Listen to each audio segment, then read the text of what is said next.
이란 전쟁으로 인해 호르무즈 해협이 흔들리자 한국 산업 전체에 비상이 걸렸습니다. 석유 한 방울 나지 않는 한국은 이번에 가장 먼저 무너질 겁니다. 잘 나간다던 한국도 이젠 마지막입니다. 국제 유가 가격이 폭락하는데도 한국만 기름값이 올라 리터당 2,000원을 돌파하다니요? 하지만 이뿐만이 아니었습니다.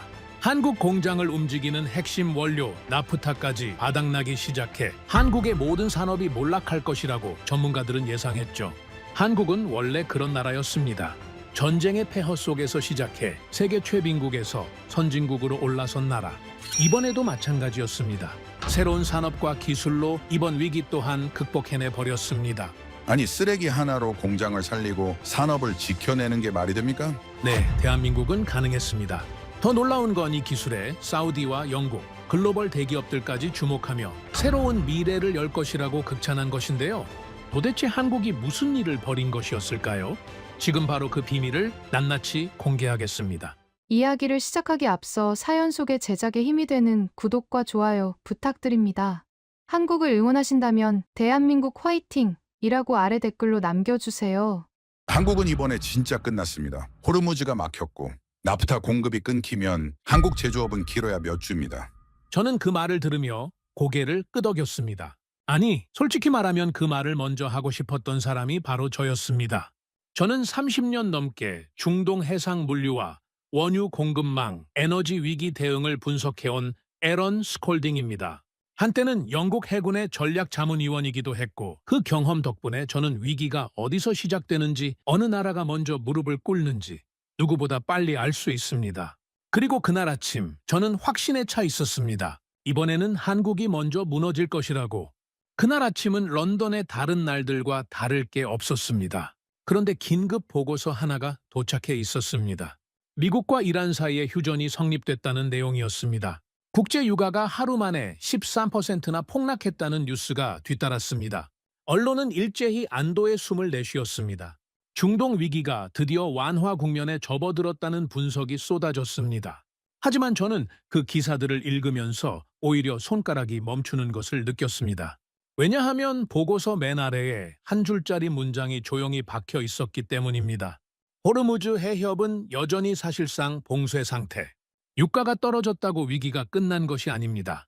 30년 동안 에너지 물류를 분석해온 저는 그 차이를 누구보다 잘 알고 있었습니다. 유가가 오르고 내리는 건 시장이 해결할 수 있는 문제입니다. 하지만 배가 지나가지 못하는 건 아무리 돈이 많아도 해결이 안 됩니다.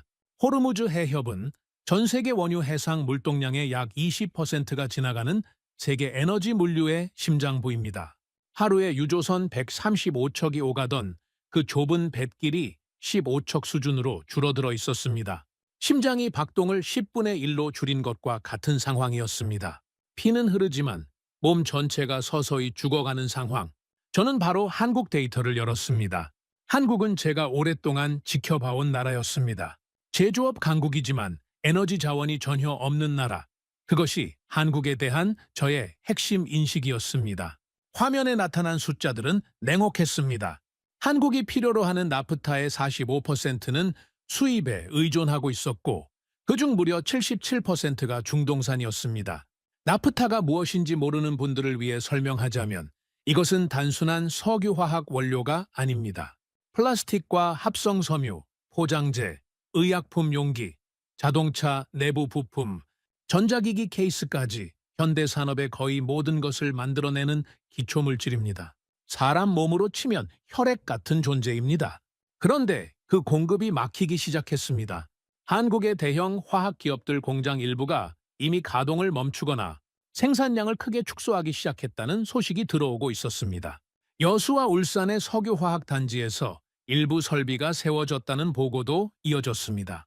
한국 정부는 서울 지역 주유소 최고 도매가를 리터당 1,934원으로 묶겠다고 발표했습니다. 하지만 서울 시내 주유소들은 이미 리터당 2,022원을 찍고 있었습니다. 발표와 현실 사이의 그 간극이 저에게는 단순한 숫자 차이가 아니었습니다. 통제력이 흔들리기 시작했다는 신호였습니다. 저는 모니터를 바라보며 조용히 결론을 내렸습니다. 한국 제조업은 이번에 길어야 몇 주다.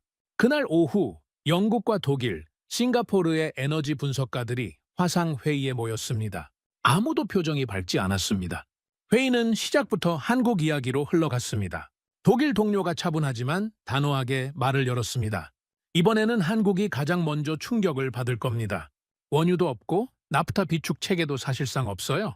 반도체, 자동차, 화학, 포장재 산업이 동시에 흔들릴 수밖에 없습니다. 싱가포르 쪽에서도 목소리가 이어졌습니다. 한국은 공급망 충격에 구조적으로 취약합니다. 이번에는 버텨낼 완충 장치가 없어요. 저도 그 말들에 고개를 끄덕였습니다. 아니, 솔직히 말하면 동의하는 정도가 아니라 저도 그 말들을 먼저 하고 있었습니다. 회의가 끝날 무렵 공식 결론이 내려졌습니다. 이번 중동 위기에서 가장 위험한 나라 1순위는 한국. 저는 그 결론에 서명하는데 한치의 망설임도 없었습니다. 회의가 끝나고 혼자 자리에 앉아 추가 자료를 들여다보기 시작했을 때 한국 내부 상황이 예상보다 훨씬 빠르게 흘러가고 있다는 것을 알게 됐습니다. 마트와 편의점에서 종량제 봉투가 불티나게 팔려나가기 시작했습니다. 일부 지역에서는 1인당 구매 수량을 제한했고 온라인 커뮤니티에서는 종량제 봉투를 어디서 구할 수 있냐는 글들이 빠르게 퍼지고 있었습니다. 저는 그게 처음에는 그냥 공황 상태의 사재기처럼 보였습니다. 하지만 숫자를 좀 더 들여다보니 그게 아니었습니다. 약국에서 약을 싸는 약포지와 수액을 담는 수액백이 부족해질 수 있다는 경고가 나오기 시작했습니다. 라면 봉지, 과자 포장재, 음료수, 페트병 공급에 차질이 생길 수 있다는 식품업계의 경고도 연달아 쏟아졌습니다. 뉴스 진행자가 이런 표현을 썼습니다. 5월 말이면 한국에도 플라스틱 보리고개가 올 수 있습니다. 저는 그 단어에서 멈췄습니다. 보리고개는 한국 역사에서 봄철 먹을 것이 바닥나던 가장 고통스러운 시절을 가리키는 말입니다. 그 단어를 플라스틱 앞에 붙이고 있다는 건 한국 사람들이 이 상황을 얼마나 본능적으로 심각하게 받아들이고 있는지를 보여줬습니다. 종량제 봉투 하나가 없으면 쓰레기를 처리할 수 없습니다. 약포지가 끊기면 의료 현장이 흔들립니다. 포장재가 없으면 유통 자체가 멈춥니다. 그 작은 비닐 봉투 하나가 한국 일상 전체와 연결된 마지막 안전핀이었던 겁니다. 저는 처음으로 한국이 단순히 산업이 흔들리는 정도가 아니라 국민 생활 자체가 흔들리기 직전의 상황임을 실감하기 시작했습니다. 그리고 그 순간 이상한 기사 하나가 눈에 걸렸습니다. 제목 자체가 낯설었습니다. 폐비닐 100%로 종량제 봉투를 만드는 중소기업. 저는 처음에 멈칫했습니다. 그리고 바로 아래 이어지는 문장에서 이런 내용이 보였습니다. 나프타 한 방울 없이도 봉투를 생산할 수 있다. 폐플라스틱으로 재생 나프타를 만들고 있다. 저는 피식 웃었습니다. 30년 경력의 에너지 분석가로서 저는 그게 얼마나 소규모이고 상징적인 수준의 이야기인지 이미 알고 있었습니다. 쓰레기로 원료를 만든다는 발상은 기술적으로는 가능하지만 현실에서 산업 규모로 작동하기에는 너무 먼 이야기라는 것도 알고 있었습니다. 그런데 웃고 나서 다시 화면을 바라보는데 이상하게 손이 멈췄습니다. 호르무즈가 막히고 중동산 나프타 공급이 흔들리고 있는 지금 한국의 누군가가 이미 공장을 돌리면서 버려진 쓰레기를 분해해 원료를 다시 만들고 있다는 이야기였습니다. 영국이었다면 어떻게 했을까요? 위원회를 구성하고 예산을 검토하고 보고서를 쓰고 다시 회의를 했을 겁니다. 그런데 한국은 이미 하고 있었습니다. 그것도 국가 정책이 아니라 이름도 잘 알려지지 않은 중소기업이. 저는 그날 밤 한국 관련 자료를 계속 파고들기 시작했습니다. 그건 더 이상 직업적인 의무가 아니었습니다. 무언가 단단히 걸린 것 같은 느낌. 설명하기 어렵지만 분명히 있는 그 느낌 때문이었습니다. 그리고 그것이 제 30년 경력의 확신을 완전히 뒤집는 여정의 시작이었습니다. 솔직하게 말씀드리겠습니다. 저는 처음에 종량제 봉투 이야기를 가볍게 봤습니다. 중동 원유 위기와 쓰레기 봉투가 무슨 상관이냐고 생각했던 겁니다. 중동의 유조선이 멈추고 세계 석유화학 공급망이 흔들리는 마당에 종량제 봉투를 이야기한다는 게 너무 작고 사소한 문제처럼 느껴졌습니다. 그런데 한국에 대해 자료를 파면 팔수록 그 작은 봉투가 결코 작은 이야기가 아니라는 걸 알게 됐습니다. 한국이 이번 위기에서 예상보다 버티고 있다는 사실이 저를 계속 붙잡고 있었습니다.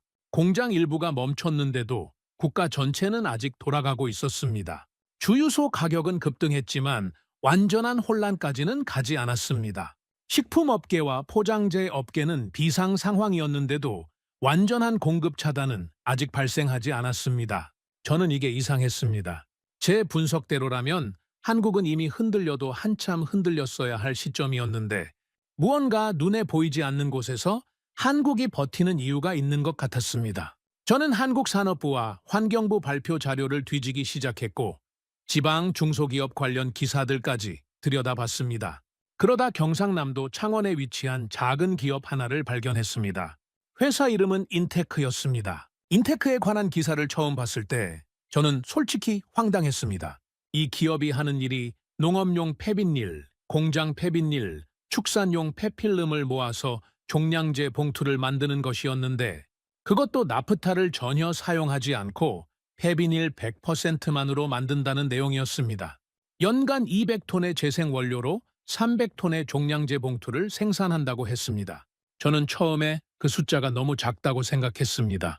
200톤이면 전체 산업 규모로 보면 아무것도 아닌 수준이었습니다. 하지만 한국인 기자에게 전화를 걸어 이야기를 나누면서 생각이 달라지기 시작했습니다. 그 기자는 한국에서 환경산업을 오래 취재해온 사람이었습니다. 저는 단도직입적으로 물었습니다. 중동 원유 위기와 종량제 봉투가 대체 무슨 관계가 있냐고. 기자는 잠깐 생각하더니 이렇게 설명했습니다. 한국에서 종량제 봉투는 단순한 쓰레기 봉투가 아닙니다. 한국은 쓰레기를 버리려면 반드시 지정된 종량제 봉투를 사야 합니다. 이건 법으로 정해진 겁니다. 그 봉투가 없으면 쓰레기를 내놓을 수가 없고 쓰레기가 쌓이면 도시 위생 자체가 무너집니다. 그래서 한국 사람들에게 종량제 봉투가 없다는 건 단순히 불편한 문제가 아니라 생활 자체가 멈춘다는 공포를 의미합니다. 저는 그 설명을 들으며 처음으로 종량제 봉투의 진짜 무게를 느꼈습니다. 그 봉투 하나가 없으면 집집마다 쓰레기가 쌓이고 도시가 썩기 시작합니다. 그런데 그 봉투를 만드는 원료가 중동산 나프타였습니다. 나프타 공급이 흔들리면 봉투 생산이 멈추고 봉투가 없으면 도시가 멈춥니다. 기자는 인테크가 바로 그 연결고리를 끊어내고 있는 기업이라고 설명했습니다. 농촌에서 버려지는 비닐, 공장에서 나오는 폐필름, 축산 현장에서 버려지는 폐비닐을 모아 다시 봉투 원료로 만드는 것이었습니다. 중동 원유 없이도 버려지는 쓰레기만으로 생활 필수품을 만들어내는 구조. 저는 그 개념이 머릿속에서 천천히 자리를 잡기 시작하는 것을 느꼈습니다. 저는 인테크 대표에게 직접 화상 인터뷰를 요청했습니다. 솔직히 말하면 반신반의였습니다. 작은 중소기업이 그럴듯한 말을 하는 것과 실제로 기술이 작동하는 것은 전혀 다른 문제니까요. 인터뷰가 시작되고 저는 바로 핵심을 물었습니다. 왜 이런 기술을 만들었느냐고. 대표는 담담하게 대답했습니다. 한국은 원유가 없는 나라니까요. 버려진 비닐이라도 다시 써야 합니다. 한번 쓰고 버리는 봉투를 굳이 중동산 나프타로 만들 필요가 있습니까? 저는 그 말에 잠깐 말을 잃었습니다. 단순하고 짧은 말이었지만 그 안에 담긴 무게가 달랐습니다. 그건 기술 개발의 이유가 아니라 살아남기 위한 본능에서 나온 말처럼 들렸습니다. 저는 다시 물었습니다. 이 기술이 실제로 얼마나 안정적으로 작동하느냐고, 품질은 기존 제품과 비교가 되느냐고. 대표는 이렇게 말했습니다. 저희 제품은 품질 인증을 모두 통과했습니다. 비용도 기존 방식보다 낮게 나옵니다. 이 기술을 전국 종량제 봉투 생산에 도입하면 연간 230억 원 이상을 절감할 수 있습니다. 나프타 한 방울 쓰지 않고 버려지는 쓰레기만으로 만들어내는 절감 효과가 230억 원이었습니다. 저는 그 숫자를 메모하면서 손가락이 멈추는 것을 느꼈습니다. 그런데 거기서 이야기가 끝나지 않았습니다. 저는 인테크 기술이 실제로 얼마나 보급돼 있는지 확인해 보기 시작했습니다. 기대감이 있었습니다. 이 정도 기술이라면 당연히 전국에 빠르게 확산됐을 거라고 생각했습니다. 하지만 데이터는 기대를 배신했습니다. 실제로 이 기술을 도입한 지자체는 전국의 5%가 차에 되지 않았습니다. 이유를 파고들었더니 허탈한 현실이 나왔습니다. 한국 지자체들이 종량제 봉투 업체를 선정하는 공공입찰 구조에서는 환경기술이나 친환경 원료, 사용 여부보다 사회적 기업 가산점이나 단순 가격 경쟁력이 더 높은 점수를 받는 경우가 많았습니다. 좋은 기술을 가진 기업이 있어도 행정 점수 몇 점 때문에 밀려나는 일이 실제로 벌어지고 있었던 겁니다. 기자는 이렇게 설명했습니다. 담당자들이 당장 눈앞의 가격만 보면 기존 방식이 더 싸 보입니다. 미래 원료 가격 리스크나 환경 비용을 계산에 넣는 사람이 많지 않아요. 저는 그 말을 듣고 복잡한 감정이 올라왔습니다. 세계적인 수준의 기술이 자국 제도의 벽에 가로막혀 있다는 사실이 허탈하면서도 동시에 그 기술이 이 위기 속에서도 사라지지 않고 살아남아 있다는 사실이 이상하게 인상적이었습니다. 저는 그 순간 인테크 대표가 했던 말을 다시 떠올렸습니다. 한국은 원유가 없는 나라라서 버려진 비닐도 다시 써야 한다는 말. 영국에서는 그런 상황이 오면 비용 대비 효율을 따지고 비효율적이라는 결론이 나오면 포기합니다. 하지만 인테크는 10년 넘게 이 기술을 붙잡고 있었습니다. 팔리지 않아도 제도가 따라오지 않아도 버티면서 기술을 다듬어 왔습니다. 그리고 지금 중동이 흔들리는 바로 이 순간에 그 기술이 한국 어딘가의 버팀목이 되고 있었습니다. 저는 처음으로 한국이라는 나라를 다시 봐야겠다는 생각이 들기 시작했습니다. 기술이 있다는 게 아니었습니다. 위기가 올 것을 알면서도 팔리지 않는 기술을 포기하지 않고 버틴 사람들이 있다는 것이 충격이었습니다. 자원이 없어서 버려진 것조차 다시 쓰는 법을 배운 사람들, 그 사람들이 지금 한국의 어딘가에서 공장을 돌리고 있었습니다. 그리고 저는 직감했습니다. 이건 종량제 봉투 이야기가 아니라는 것을, 더 큰 무언가의 시작이라는 것을. 저는 그때까지도 한국이 공장 몇 개를 살리는 수준의 이야기를 하고 있다고 생각했습니다. 폐비닐로 종량제 봉투를 만드는 것은 분명 인상적이었습니다. 하지만 그건 결국 생활용품 이야기였습니다. 진짜 문제는 따로 있었습니다. 공장을 돌리는 원료, 자동차를 만드는 소재, 반도체 패키지를 감싸는 플라스틱, 모든 산업의 뿌리가 되는 나프타. 그 나프타를 쓰레기로 대체할 수 있느냐? 그게 진짜 질문이었습니다. 저는 그게 불가능하다고 생각했습니다. 적어도 그날 이전까지는 한국 관련 자료를 계속 뒤지던 어느 날 밤, 저는 화면 한쪽에서 이상한 이름을 발견했습니다. 도시유전. 처음에는 그냥 스쳐 지나쳤습니다. 그런데 이름이 눈에 걸렸습니다. 도시가 유전이라는 뜻이었습니다. 30년 동안 중동 유전과 해상 물류를 분석해온 저에게 그 이름은 너무 황당하게 들렸습니다. 사우디아라비아 사막 아래 묻혀있는 게 유전입니다. 북해 바닷속에서 끌어올리는 게 석유입니다. 그런데 도시가 유전이라니 저는 피식 웃으면서 클릭했습니다. 그리고 그 웃음은 오래가지 않았습니다. 도시유전은 폐플라스틱을 원료로 해서 다시 나프타를 만들어내는 기업이었습니다. 그것도 단순히 태워서 에너지로 쓰는 방식이 아니었습니다. 300도 미만의 저온 환경에서 플라스틱 분자를 끊어내는 방식이었습니다. 핵심은 특수하게 설계된 세라믹 볼에 있었습니다. 그 세라믹 볼이 특정한 파동 에너지를 만들어내고 그 에너지가 플라스틱 분자 구조를 정밀하게 분해하는 원리였습니다. 기존에 알려진 열분해 방식은 고온에서 플라스틱을 태우는 것이었는데 그 과정에서 다이옥신과 유독 가스가 대량 발생하는 것이 가장 큰 문제였습니다. 하지만 도시유전의 방식은 달랐습니다. 저온이기 때문에 유해 물질 발생이 크게 줄었고 음식물이 묻은 혼합 폐기물에서도 플라스틱 성분만 선별해서 분해할 수 있었습니다. 그리고 다른 기업들이 열분해 이후 추가 정제 공정을 한 번 더 거쳐야 나프타급 원료를 얻을 수 있는 것과 달리 도시유전은 자체 공정만으로 바로 나프타급 재생 원료를 뽑아냈습니다. 저는 기술 문서를 한 줄씩 읽어나가면서 자세를 고쳐 앉았습니다. 이건 재활용 기술이 아니었습니다. 이건 새로운 방식의 석유 산업이었습니다. 저는 도시유전 관계자에게 직접 인터뷰를 요청했습니다. 화상 연결이 됐을 때 저는 가장 먼저 그 이름에 대해 물었습니다. 왜 회사 이름을 도시유전이라고 지었느냐고? 관계자는 잠깐 미소를 지으며 이렇게 말했습니다. 한국에는 석유가 없습니다. 중동처럼 땅을 파면 나오는 유전이 없어요. 그래서 저희는 생각했습니다. 도시 전체를 유전으로 만들면 어떨까 하고요. 우리가 매일 버리는 플라스틱은 원래 나프타에서 나온 겁니다. 다시 분해하면 원래 원료로 돌아갈 수 있습니다. 한국은 자원이 없는 나라라서 버려진 것에서 다시 시작하는 방법을 가장 먼저 배울 수밖에 없었습니다. 저는 그 말을 들으면서 처음으로 깊은 전율을 느꼈습니다. 단순한 기술 설명이 아니었습니다. 한국이 자원이 없어서 어쩔 수 없이 걸어온 길이 그대로 담긴 말이었습니다. 저는 전 세계 산유국들을 분석하며 살아왔습니다. 석유가 없으면 불리하다. 자원이 없으면 약하다. 그게 30년 동안 저를 지배해온 생각이었습니다. 그런데 그 생각이 지금 흔들리기 시작하고 있었습니다. 인터뷰를 마치고 저는 도시유전의 현황을 좀 더 파고들었습니다. 그리고 예상하지 못했던 숫자들이 나왔습니다. 도시유전은 이미 영국과 수출 계약을 체결한 상태였습니다. 영국입니다. 저의 나라 영국이 한국 중소기업의 재생 나프타 기술에 수출 계약을 맺었다는 겁니다. 그뿐만이 아니었습니다. 베트남의 재생 나프타를 수출하고 있었고 사우디아라비아의 석유화학 기업이 투자를 결정했으며 글로벌 원자재 기업과도 구매 협의를 진행 중이었습니다. 국제 지속 가능성 인증인 ISCC 플러스 인증도 획득해 있었습니다.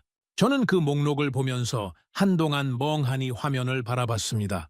사우디, 세계 최대 산유국인 사우디아라비아가 한국의 폐플라스틱 재생 기술에 투자를 결정했다는 사실이 머릿속에서 쉽게 정리되지 않았습니다. 사우디는 땅을 파면 석유가 나오는 나라입니다. 그런 나라가 버려진 플라스틱으로 나프타를 만드는 한국 중소기업에 줄을 서고 있었습니다. 그건 단순한 투자 결정이 아니었습니다. 석유 이후의 시대를 이미 계산하고 있는 나라들이 한국을 먼저 찾아온 것이었습니다. 저는 영국 동료들에게 이 내용을 전달하고 싶었습니다. 며칠 뒤 열린 회의에서 저는 도시유전 이야기를 꺼냈습니다. 반응은 예상대로였습니다. 한 동료가 피식 웃으며 말했습니다. 재생 기술이야 상징적으로는 좋지요. 하지만 한국 산업 전체를 살리기에는 너무 작은 규모 아닙니까?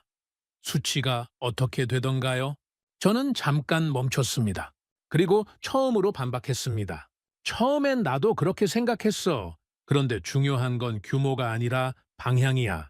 세계가 석유를 더 많이 캐려고 할 때 한국은 쓰레기에서 석유를 만들고 있어. 그리고 세계 최대 산유국이 그 기술에 줄을 서고 있어. 회의실이 잠시 조용해졌습니다. 저도 그 순간 스스로가 놀랐습니다. 30년 동안 수치와 규모로만 이야기해온 저가 방향과 가능성을 이야기하고 있었습니다. 그리고 이상하게도 그 말을 하면서 저는 처음으로 확신을 느꼈습니다. 한국은 버티는 나라가 아닐 수도 있다고. 위기 속에서 다음 산업을 만드는 나라일 수도 있다고. 회의가 끝나고 저는 혼자 사무실에 남아 오랫동안 창밖을 바라봤습니다. 도시유전이라는 이름이 머릿속에서 떠나지 않았습니다. 한국은 석유가 없어서 도시를 유전으로 만들겠다는 생각을 했습니다. 자원이 없어서 약한 나라가 아니라 자원이 없어서 누구보다 빠르게 다른 길을 찾은 나라. 저는 그 생각을 수첩에 적었습니다. 그리고 바로 다음 줄에 물음표를 하나 그렸습니다. 이 모든 것이 실제로 한국 산업 전체를 살릴 수 있을까? 희망이 생기기 시작하는 바로 그 순간 저는 숫자를 다시 꺼내들었습니다. 그리고 그 숫자들이 저를 다시 냉혹한 현실로 끌어당겼습니다. 저는 분석가입니다. 감정으로 결론을 내리는 사람이 아닙니다. 인테크도 인상적이었고 도시유전도 충격적이었습니다. 하지만 저는 숫자로 확인해야 했습니다. 그리고 그 숫자들은 제가 막 생겨나기 시작한 희망에 찬물을 끼얹었습니다. 한국이 하루에 사용하는 원유는 약 290만 배럴입니다. 세계 8위권의 원유 소비국입니다. 그렇다면 한국에서 나오는 폐플라스틱을 모두 재활용해서 만들 수 있는 대체 원료는 얼마나 될까요? 제가 계산한 결과는 하루 약 7만 5천 배럴이었습니다. 전체 원유 사용량의 2.5%. 저는 그 숫자를 여러 번 다시 계산해봤습니다. 결과는 달라지지 않았습니다. 한국의 모든 폐플라스틱을 100% 완벽하게 재활용한다고 해도 한국 산업이 하루에 필요로 하는 원료의 2.5%밖에 채울 수 없었습니다. 저는 수첩에 적어뒀던 물음표를 다시 바라봤습니다. 2.5%. 이 숫자로 한국 산업 전체를 살릴 수 있을까? 차가운 대답이 돌아왔습니다. 안 된다고. 저는 한국 내부 반응도 확인해봤습니다. 그런데 놀랍게도 한국 안에서도 비슷한 목소리들이 나오고 있었습니다. 일부 경제학자들은 재생 나프타는 보여주기용에 불과하다고 공개적으로 비판했습니다. 정유업계 관계자들은 수율이 낮고 비용이 너무 비싸다고 반발했습니다. 한 언론은 제목에 이런 표현을 썼습니다. 쓰레기로 한국 산업을 구한다? 환경부의 달콤한 환상. 재생 원료로 만든 제품은 품질이 떨어질 것이라는 인식도 소비자 사이에서 퍼지고 있었습니다. 저는 그 기사들을 보면서 이상한 감정을 느꼈습니다. 한국 사람들조차 자국의 기술을 믿지 않고 있었습니다.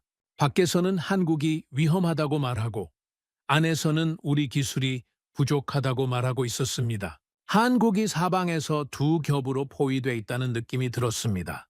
저는 한국의 대형 화학기업 임원과 비공개 연결이 닿았습니다. 그는 조용한 목소리로 현실을 털어놓았습니다.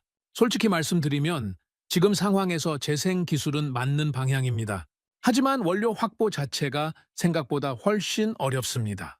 저는 원료 확보가 왜 어려운지 물었습니다. 그는 이렇게 설명했습니다. 깨끗한 폐플라스틱은 이미 시멘트 업계, 기존 재활용 업계, 소각 업계가 서로 가져가려고 경쟁하고 있습니다. 음식물이 묻거나 여러 재질이 섞인 혼합 폐기물은 재생 수율이 크게 떨어지고요. 결국 지금 상황에서 재생 나프타 생산에 쓸 수 있는 양질의 폐플라스틱이 턱없이 부족합니다. 저는 그 설명을 들으며 머릿속에서 충격적인 구도가 그려졌습니다. 중동에서는 석유를 두고 나라들이 싸우고 있었습니다. 그런데 한국에서는 폐플라스틱을 두고 기업들이 싸우고 있었습니다. 그것도 깨끗한 폐플라스틱이 부족해서 좋은 쓰레기가 부족합니다. 임원이 한 그 말이 묘하게 머릿속에 박혔습니다. 인류 역사에서 처음 듣는 말이었습니다. 저는 한국 지자체 공무원과도 대화를 나눴습니다. 그 대화에서 또 다른 벽이 모습을 드러냈습니다. 공무원은 조심스럽게 말을 골랐지만 핵심은 명확했습니다. 좋은 기술을 가진 업체가 있어도 입찰에서 밀리는 경우가 많습니다. 지금 입찰 구조에서는 당장 가격이 낮은 업체가 유리하거든요. 재생 원료를 쓰는지, 친환경 기술을 적용하는지는 선정 기준에서 비중이 낮습니다. 저는 다시 물었습니다. 그걸 바꿀 수 없냐고. 바꾸려면 법령 개정이 필요합니다. 그게 시간이 걸립니다. 저는 숨을 내쉬었습니다. 한국의 가장 큰 문제는 기술이 없다는 게 아니었습니다. 세계 수준의 기술을 가지고 있으면서 그것을 쓸 제도가 아직 만들어지지 않은 것이었습니다.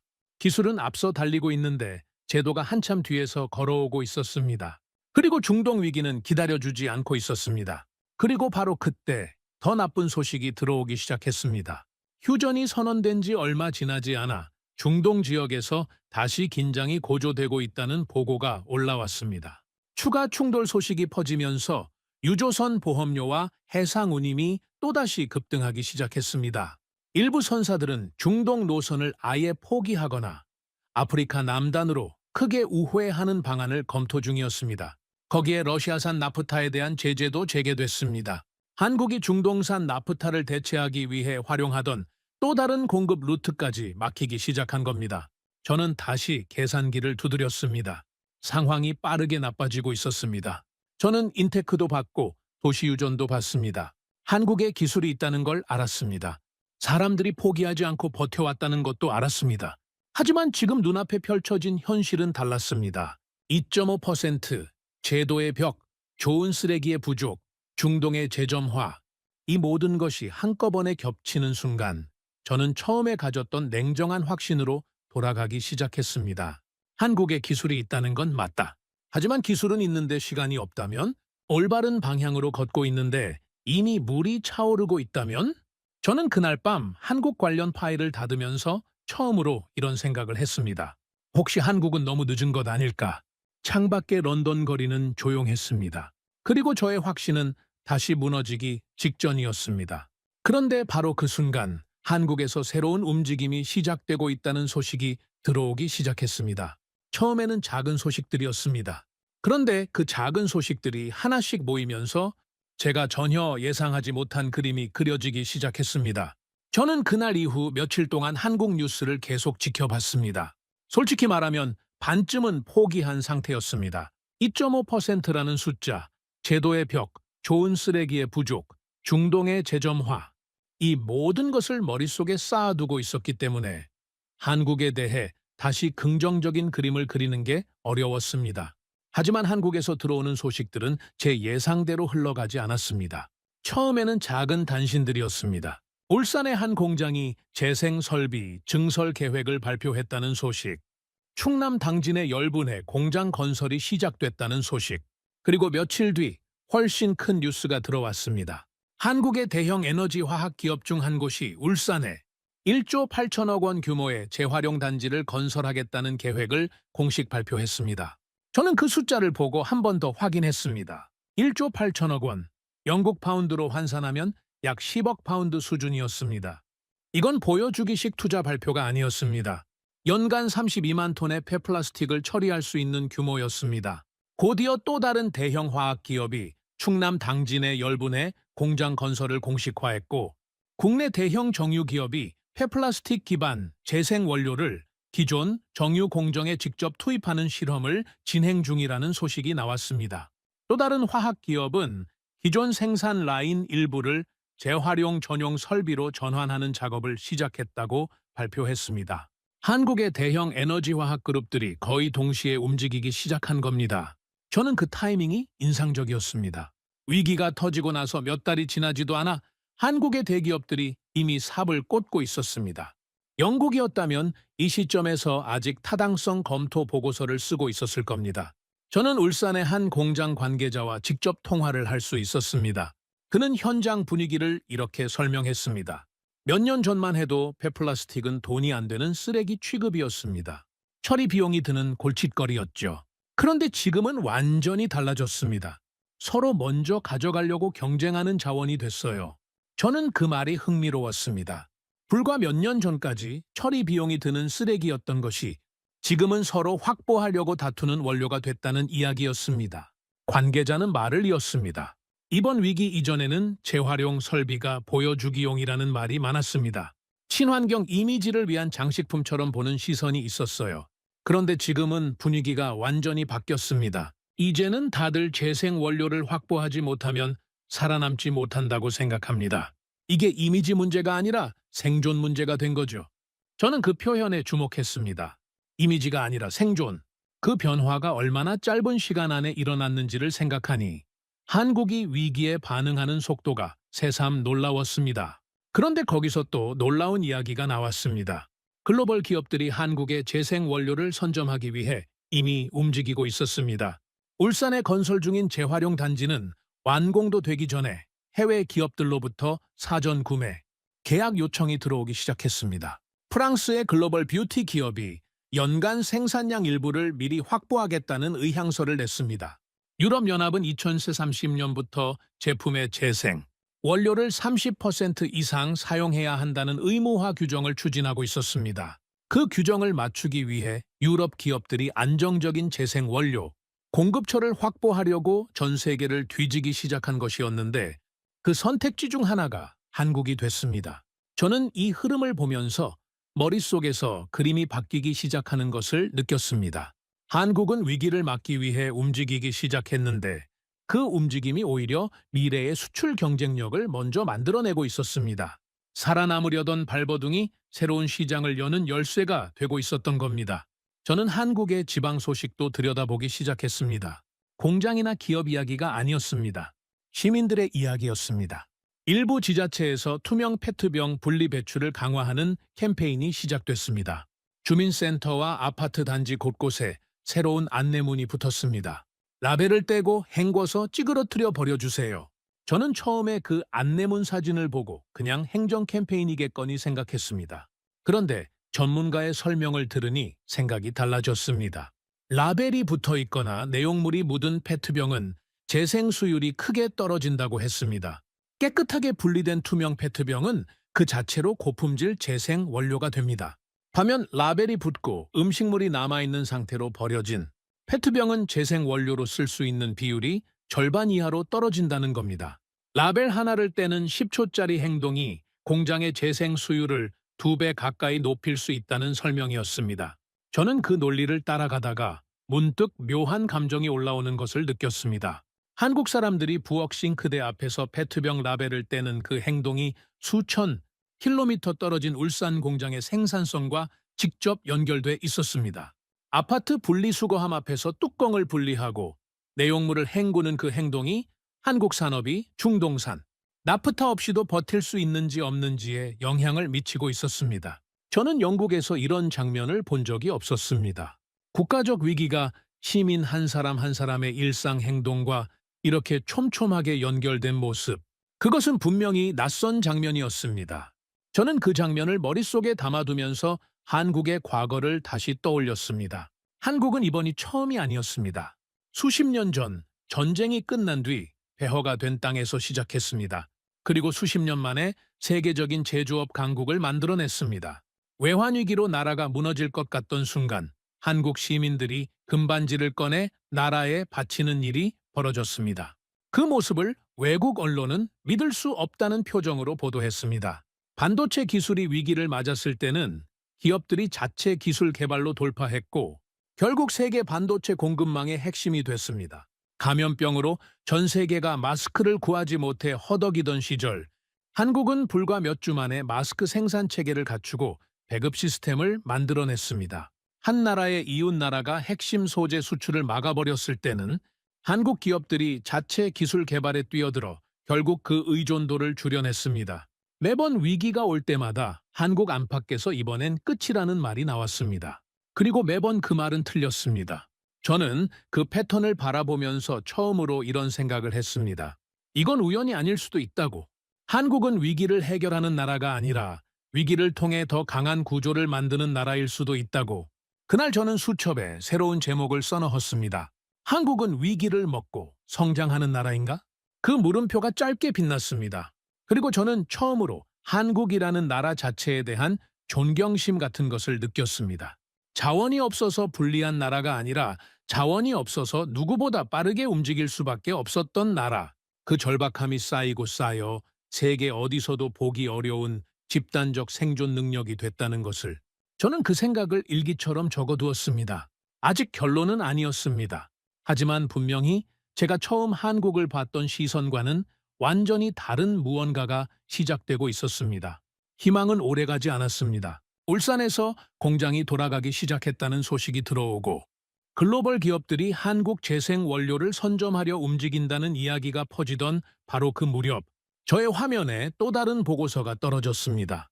보고서의 첫 줄은 짧았습니다. 호르무즈 해협 긴장 재고조, 유조선 보험료 전주 대비 38% 급등. 저는 그 문장을 읽고 잠시 눈을 감았습니다. 한국은 막 숨을 고르기 시작했습니다. 그런데 파도가 다시 밀려오고 있었습니다. 이번 긴장은 이전보다 더 복잡했습니다. 중동에서의 추가 충돌이 알려지면서 국제 해상 운임이 다시 가파르게 오르기 시작했습니다. 일부 대형 선사들은 중동 노선을 아예 포기하고 아프리카 남단 희망봉 루트로 우회하는 방안을 선택했습니다. 희망봉 우호에는 항로가 기존보다 약 30% 길어지는 것을 의미했습니다. 그만큼 시간이 더 걸리고 비용이 더 들고 한국의 원료가 닿는 시점이 더 늦어지는 것이었습니다. 거기에 러시아산 나프타에 대한 추가 제재가 다시 시행되면서 중동산 나프타를 대체하던 또 다른 공급 루트마저 막히기 시작했습니다. 저는 지도 위에 원유 이동 경로들을 다시 그려봤습니다. 하나씩 선이 지워지고 있었습니다. 한국이 쓸 수 있는 원료 공급 경로가 빠르게 좁아지고 있었습니다. 한국 내부 상황은 이번에 더욱 격렬해졌습니다. 첫 번째 충격이 공장 이야기였다면 이번에는 시민들의 일상 깊숙이 파고들기 시작했습니다. 나프타 가격이 다시 급등하면서 포장재 업체들이 줄줄이 생산량 축소를 검토했습니다. 식품 회사들은 라면 봉지와 과자, 포장재, 음료수 페트병 재고가 빠르게 줄고 있다는 경고를 내보내기 시작했습니다. 약국에서는 약포지와 시럽병 공급 차질 우려가 다시 불거졌고 의료 현장에서는 수액백과 주사기에 사용되는 플라스틱 원료를 정부가 우선 배정해달라는 요청이 들어왔습니다. 정부는 의료용 원료를 우선순위에 놓았습니다. 그 말은 생활용품과 식품 포장재가 후순위로 밀린다는 뜻이었습니다. 마트 진열대에서 생수병과 간편식 포장이 줄어들기 시작했고 온라인 커뮤니티에서는 생필품을 미리 사두라는 글들이 빠르게 퍼졌습니다. 누군가는 이렇게 썼습니다. 이제는 플라스틱도 배급받는 시대가 됐냐?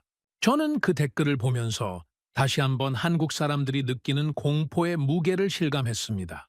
기업들 사이에서는 좋은 쓰레기를 차지하기 위한 쟁탈전이 본격적으로 불붙었습니다. 대기업들이 재생 원료 생산에 뛰어들면서 폐플라스틱 수거 업체들과의 계약 경쟁이 벌어졌습니다.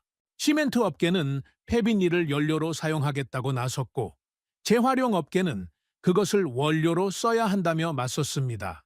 기존의 재활용 업체들이 낮은 가격에 수거해 가던 폐플라스틱 값이 갑자기 치솟기 시작했습니다. 분리수거 업체들에게는 여러 곳에서 동시에 계약 제안이 들어왔습니다. 불과 몇 달 전까지 처리 비용이 드는 골칫거리였던 폐플라스틱이 이제는 웃돈을 얹어서 먼저 사겠다고 줄을 서는 자원이 된 것이었습니다. 저는 그 장면을 분석하면서 이상한 감정을 느꼈습니다. 중동에서는 지금도 석유를 둘러싼 긴장이 이어지고 있었습니다. 그런데 한국에서는 버려진 플라스틱을 둘러싼 새로운 전쟁이 시작되고 있었습니다. 세상의 자원을 둘러싼 전쟁이 지도 위에서 쓰레기통 옆으로 옮겨온 것 같았습니다. 저는 한국 대기업 임원과 비공개 통화를 다시 이어갔습니다. 그는 며칠 전보다 목소리가 더 낮고 조심스러웠습니다. 솔직하게 말씀드리면 지금은 하루 단위로 버티고 있습니다. 저는 그 말에 아무것도 말하지 못했습니다. 그는 계속했습니다. 공장 한두 곳이 멈추는 문제가 아닙니다. 플라스틱 원료가 끊기면 어떻게 되는지 아십니까? 자동차 내부 부품이 멈추고 반도체를 담는 패키지가 없어지고 식품 유통이 흔들리고 병원 소모품이 떨어집니다. 한국 산업은 생각보다 훨씬 더 촘촘하게 연결돼 있습니다. 어느 한 곳이 막히면 예상하지 못한 곳에서 쓰러지기 시작합니다. 저는 그 말을 들으면서 머릿속에서 한국 산업의 구조가 다르게 보이기 시작했습니다. 한국 제조업의 강점은 높은 효율성과 빠른 연결성이었습니다. 공급망이 촘촘하게 연결돼 있고 기업들 사이의 협력이 빠르게 작동합니다. 하지만 바로 그 강점이 외부 충격 앞에서는 취약성이 되고 있었습니다. 연결이 촘촘할수록 어느 한 곳이 끊겼을 때 전체가 흔들리는 속도도 빨랐습니다. 한국의 강점이 동시에 약점이 될 수 있다는 사실을 저는 그때 처음으로 실감했습니다. 그렇지만 이상한 일이 벌어지고 있었습니다. 가장 무너질 것 같던 순간 한국이 오히려 가장 빠르게 움직이기 시작했습니다. 정부는 나프타를 국가 비축 품목으로 지정하는 법령 개정 검토에 들어갔습니다. 기존의 석유와 가스 중심으로 짜여 있던 비축 체계에 석유 화학 원료를 추가하는 방향이었습니다. 그것이 법으로 만들어지기까지 시간이 걸리겠지만 논의 자체가 시작됐다는 것이 중요했습니다. 대기업들은 긴급하게 재생 원료 생산 설비 증설에 속도를 냈습니다. 원래 계획보다 공정을 앞당기고 일부는 기존 설비를 즉시 전환해서 재생 원료 생산 라인을 추가했습니다. 지자체들은 분리수거 품질을 높이기 위한 긴급 캠페인을 시작했습니다. 깨끗한 플라스틱이 한국 산업을 살립니다라는 문구가 현수막으로 걸리기 시작했습니다. 처음에는 어색한 문구처럼 들렸습니다. 쓰레기를 잘 버리는 것이 나라를 살린다는 말이 실감나지 않을 수 있습니다. 하지만 저는 이미 알고 있었습니다. 라벨 하나를 떼는 행동이 재생 수율을 어떻게 바꾸는지, 깨끗한 페트병 하나가 공장에서 어떤 가치를 갖는지, 그 캠페인은 단순한 환경 캠페인이 아니었습니다. 산업 생존 캠페인이었습니다. 저는 그 장면들을 지켜보면서 이런 생각을 했습니다. 영국이 이런 상황에 처했다면 어떻게 됐을까? 정부는 긴급대책위원회를 구성하고 전문가들이 수주 동안 보고서를 썼을 겁니다. 기업들은 정부 지원책을 기다리며 관망했을 겁니다. 시민들은 뉴스를 보며 걱정했겠지만 분리수거 방법을 바꾸는 것까지 연결됐을지는 의문이었습니다. 하지만 한국은 달랐습니다. 위기가 심화될수록 더 많은 것들이 동시에 움직이기 시작했습니다. 정부와 기업과 시민이 각자의 방식으로, 그러나 같은 방향을 향해 동시에 움직이는 그 모습이 저에게는 여전히 낯설고 인상적이었습니다. 나는 이 나라가 정말 위험한 수준까지 몰렸을 때 어떻게 반응하는지 두 눈으로 지켜보고 있었습니다. 그리고 그 반응은 제가 30년 동안 분석가로 살면서 한 번도 본 적 없는 방식이었습니다. 한국은 두 번째 파도 앞에서도 멈추지 않았습니다. 오히려 더 빠르게 움직이고 있었습니다. 그리고 저는 직감했습니다. 이 나라에 대한 이야기는 아직 끝나지 않았다고. 아니, 어쩌면 지금부터가 진짜 시작인지도 모른다고. 가장 먼저 변화가 보인 건 재생 설비들이 순차적으로 가동에 들어갔다는 소식이었습니다. 울산에서 긴급 증설에 들어갔던 설비 일부가 예정보다 빠르게 가동되기 시작했습니다. 충남 당진의 열분의 공장도 시범 가동에 성공했습니다. 도시유전을 비롯한 중소기업들의 재생 나프타, 생산 기술이 대기업 생산, 라인과 연결되는 협업 구조가 빠르게 만들어졌습니다. 중소기업의 기술이 대기업의 규모와 만나기 시작한 겁니다. 지자체들의 분리수거 캠페인 효과도 실제 수치로 나타나기 시작했습니다. 투명 페트병 분리 배출량이 캠페인 이전에 비해 빠르게 늘었고 이물질 오염 비율이 줄어들면서 재생 원료 수율이 개선되기 시작했습니다. 저는 그 수치들을 보면서 라벨을 떼고 헹궈서 버리는 시민들의 행동이 정말로 공장의 숫자를 바꾸고 있다는 사실을 다시 한번 확인했습니다. 이론이 아니었습니다. 현실에서 작동하고 있었습니다. 한국에서 들어오는 소식들이 바뀌기 시작했습니다. 중단됐던 석유 화학 공장들이 하나씩 재가동에 들어갔습니다. 전부는 아니었지만 멈춰있던 라인들이 조금씩 다시 돌아가기 시작했습니다. 식품 포장재 공급이 안정되기 시작했고 종량제 봉투 품귀 현상도 점차 진정됐습니다. 그리고 일부 기업들에서는 더 놀라운 보고가 나왔습니다. 이번 위기를 계기로 재생 원료를 도입했더니 오히려 기존 원료보다 원가가 낮아졌다는 것이었습니다. 중동산 나프타 대신 폐플라스틱 기반 재생 나프타를 쓰면서 공급 비용이 줄었고 재생 원료 사용 비율을 높이면서 유럽 수출 규정도 동시에 충족하는 효과를 거뒀다는 설명이었습니다. 단순히 살아남은 게 아니었습니다. 위기 대응이 비용 절감과 수출 경쟁력을 동시에 가져온 겁니다. 저는 그 보고서를 읽으면서 잠시 멍하니 있었습니다. 위기 속에서 선택한 대안이 오히려 더 강한 구조를 만들어냈다는 것. 이건 운이 아니었습니다. 무언가 더 깊은 이유가 있었습니다. 해외 반응이 변하기 시작한 것도 이 무렵이었습니다. 처음에 한국을 가장 위험한 나라로 지목했던 독일 동료가 저에게 연락을 해왔습니다. 에런, 한국 사례를 좀 더 자세히 알 수 있을까요? 우리 쪽에서도 관심이 생겼습니다. 싱가포르에서도 비슷한 연락이 왔습니다. 유럽의 여러 기업들이 한국 재생 나프타 기술 도입을 문의하기 시작했고 일본에서도 한국 사례를 연구하겠다는 기관이 나타났습니다. 중동 국가들은 더 놀라웠습니다. 석유 이후 시대를 대비해야 한다는 압박을 받고 있는 산유국들이 한국의 폐플라스틱 재생 기술에 진지한 관심을 보이기 시작했습니다. 불과 몇 달 전까지 한국을 가장 먼저 무너질 나라로 봤던 세계가 이제는 한국에서 배울 것을 찾기 시작했습니다. 세계가 한국을 걱정하던 나라에서 한국을 배우려는 나라로 방향이 바뀌고 있었습니다. 저는 그 변화를 눈으로 직접 목격하면서 처음으로 복잡하지 않은 감정을 느꼈습니다. 통쾌함이었습니다.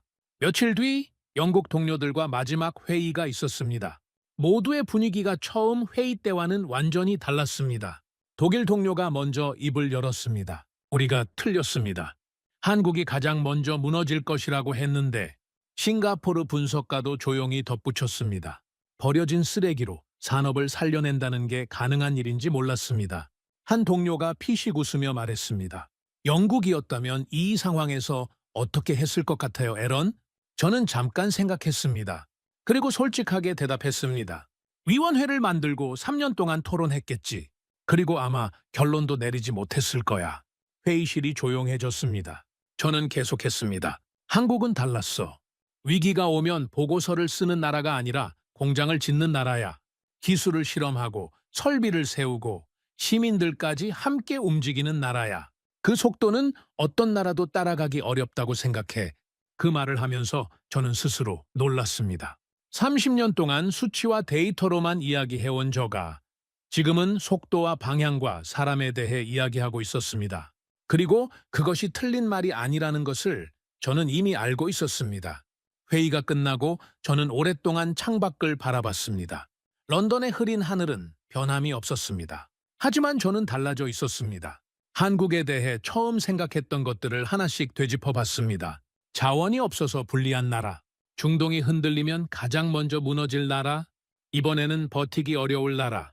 그 생각들이 얼마나 틀렸는지를 저는 이제 숫자가 아니라 경험으로 알고 있었습니다. 한국은 가장 불리한 조건에서 시작했습니다. 그리고 가장 먼저 다음 탑을 찾아냈습니다. 그 이유가 무엇인지 저는 아직 완전히 정리하지 못하고 있었습니다. 하지만 한 가지는 분명했습니다. 이 나라에 대한 이야기를 제대로 쓰려면 더 많은 것을 이해해야 한다는 것이었습니다. 저는 다시 한국 파일을 열었습니다. 이번에는 분석이 목적이 아니었습니다. 이해가 목적이었습니다. 저는 영국으로 돌아가는 비행기 안에서 노트북을 열었습니다. 보고서를 써야 했습니다. 처음에는 그냥 직업적인 보고서였습니다. 에너지 안보 분석가로서 이번 중동 위기와 한국 산업의 대응을 정리하는 문서. 하지만 첫 줄을 쓰다가 손이 멈췄습니다. 저는 처음에 이 보고서의 제목을 중동 위기와 한국 산업의 취약성으로 정해두고 있었습니다. 그런데 그 제목이 더 이상 맞지 않았습니다. 저는 제목을 지우고 새로 썼습니다. 한국은 왜 위기 속에서 더 강해지는가? 저는 그 물음에 대한 답을 찾기 위해 한국의 과거와 현재를 하나의 선으로 연결해보기 시작했습니다. 한국은 수십 년 전 전쟁이 끝난 뒤 그야말로 폐허였습니다. 남아있는 자원도 인프라도 자본도 없었습니다. 당시 한국보다 잘 사는 나라가 아프리카에도 있었다는 기록이 있습니다. 하지만 한국은 그 폐허에서 반세기도 안 되어 세계 10위권 경제 규모를 만들어냈습니다. 외환위기가 왔을 때는 나라가 무너질 것 같았지만 시민들이 금반지를 꺼내 들었습니다. 반도체 기술이 흔들렸을 때는 기업들이 자체 기술로 역전했습니다.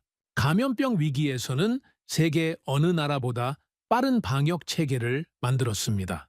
핵심 소재 수출이 막혔을 때는 스스로 만들기 시작했습니다. 그리고 이번에는 중동이 막히자 쓰레기에서 원료를 뽑아냈습니다. 저는 이 패턴이 우연이 아니라는 것을 이제 알고 있었습니다. 한국은 위기를 해결하는 나라가 아니었습니다. 위기를 통해 다음 단계로 올라가는 나라였습니다. 무너질 것 같을 때 오히려 새로운 구조를 만들어내는 나라. 그 능력은 자원에서 나오지 않았습니다. 자원이 없어서 생겨난 본능이었습니다. 저는 보고서 안에 한국의 강점을 3가지로 정리하기 시작했습니다. 첫 번째는 위기를 빠르게 인정하는 현실 감각이었습니다. 많은 나라들이 위기가 와도 처음에는 부정하거나 축소합니다. 그 사이에 시간을 잃습니다. 한국은 달랐습니다. 위기를 인정하는 속도가 빨랐고, 그래서 대응을 시작하는 속도도 빨랐습니다. 두 번째는 정부와 기업과 시민이 동시에 움직이는 속도였습니다. 이것은 명령에 의한 것이 아니었습니다. 각자가 자신의 자리에서 같은 방향을 바라보고 움직이는 것이었습니다. 정부는 법령을 검토하고 기업은 설비를 세우고 시민은 라벨을 뗐습니다. 그 움직임들이 따로 계획된 게 아닌데도 하나의 거대한 시스템처럼 작동했습니다. 세 번째는 버려진 것에서도 답을 찾는 집요함이었습니다. 인테크는 버려진 비닐에서 봉투를 만들었습니다. 도시유전은 버려진 플라스틱에서 나프타를 뽑았습니다. 포기하면 쉬운 것들을 포기하지 않고 10년, 20년씩 붙잡고 있었던 사람들이 있었습니다. 그 집요함이 위기가 왔을 때 진짜 힘이 됐습니다. 저는 이 3가지를 쓰고 나서 잠깐 창밖의 구름을 바라봤습니다. 그리고 마지막 문장을 쓰기 시작했습니다. 한국은 자원이 부족해서 불리한 나라가 아니다. 자원이 부족해서 누구보다 강한 나라가 됐다. 그 문장을 쓰고 잠시 멈췄습니다. 그리고 한 줄을 더 추가했습니다. 한국의 진짜 자원은 석유도 광물도 아니다. 한국 사람들 자체가 이 나라의 자원이다. 저는 그 문장이 분석가의 언어가 아니라는 것을 알고 있었습니다. 하지만 그것이 틀린 말이라고 생각하지 않았습니다. 오히려 그게 가장 정확한 분석이라고 느꼈습니다. 그 뒤로 한국 사례는 생각보다 빠르게 세계의 주목을 받기 시작했습니다.